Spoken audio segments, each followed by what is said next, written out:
Hello बच्चों, कैसे हैं आप सभी। होप करते हो कि सभी बहुत अच्छे होंगे। बायोलॉजी का भी आपका प्रैक्टिकल एग्जाम होने वाला है, तो उससे रिलेटेड अगर आप लोग मिलर का प्रयोग उसमें लिखने वाले हैं, मतलब अपने चार्ट में बनाने वाले हैं, तो ये बहुत ज़्यादा इजी है।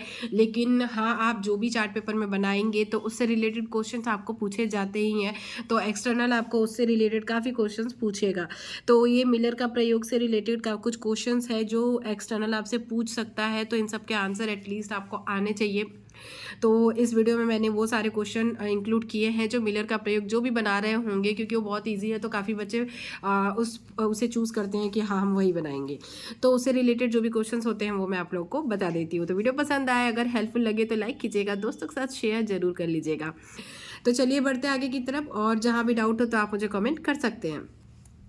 अगर कोई और अपने चार्ट में कुछ और बना रहा होगा तो वो भी मुझे कमेंट कर सकता है, उससे रिलेटेड क्वेश्चंस भी मैं आपको प्रोवाइड करा दूंगी।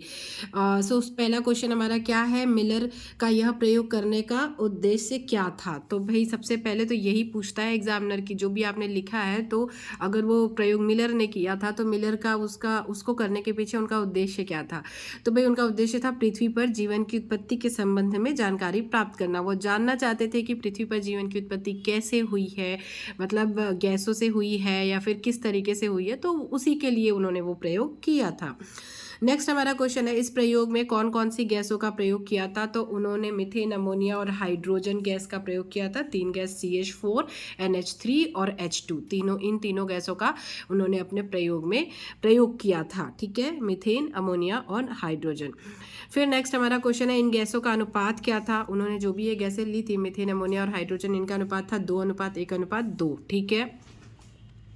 फिर यह प्रयोग कब किया गया था। तो सन 1953, ठीक है, सन 1953 में यह प्रयोग किया गया था। फिर नेक्स्ट हमारा क्वेश्चन है, दोनों फ्लास्कों का साइज क्या था। उनको, आपको पता है कि इस प्रयोग में दो फ्लास्क थे, एक छोटा सा था फिर एक बड़ा सा फ्लास्क था। तो जो छोटा वाला फ्लास्क था वो 1/2 लीटर का था, एंड जो बड़ा वाला फ्लास्क था वो 5 लीटर का था हमारा। ठीक है, तो दो फ्लास्क थे, एक छोटा एक बड़ा, 1/2 लीटर और 5 लीटर का।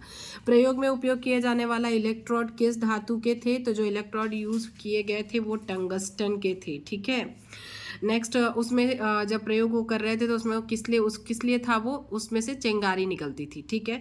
फिर सर्वप्रथम किसने कहा था कि पृथ्वी पर जीवन की उत्पत्ति रासायनिक पदार्थों से हुई है। ये बहुत बार एक्सटर्नल क्या पूछ लेता है, अगर ये वाला आपने लिखा है तो किसने कहा था भाई कि पृथ्वी पर जीवन की उत्पत्ति रासायनिक पदार्थों से हुई है। तो इसका हमारा आंसर है ओपेरिन। किसने कहा था, ओपेरिन ने कहा था ये। नेक्स्ट हमारा क्वेश्चन है, प्रयोग के अंत में मिलर ने क्या निष्कर्ष प्राप्त किया। तो भाई जब उन्होंने ये प्रयोग किया तो उसका निष्कर्ष क्या निकला। तो उन्होंने निष्कर्ष निकाला कि पृथ्वी पर जीवन की उत्पत्ति रासायनिक पदार्थों से ही हुई है। तो मतलब उन्होंने ये पता लगाया और उसके बाद ये उनका निष्कर्ष था। तो ये सारे क्वेश्चन है जो आपके मतलब वाइवा में पूछे जा सकते हैं। और इसके अलावा मुझे इस टॉपिक से रिलेटेड और कुछ नहीं मिला, और भी कुछ पूछेगा DNA वीएनए से रिलेटेड, तो उसकी वीडियो ऑलरेडी मैंने प्रोवाइड कर दी है। तो वीडियो अगर नहीं देखा है तो चेकआउट कर लीजिएगा। वीडियो पसंद आया तो प्लीज़ वीडियो को लाइक कीजिएगा, दोस्तों के साथ शेयर कीजिएगा। चैनल पर नए हैं तो चैनल को सब्सक्राइब कर लीजिएगा। कोई टॉपिक समझना हो तो आप मुझे कमेंट कर सकते हैं, मैं ट्राई करूँगी कि मैं आपकी हेल्प कर सकूँ ज़्यादा से ज़्यादा। All the best for exam. Thank you, thanks for watching.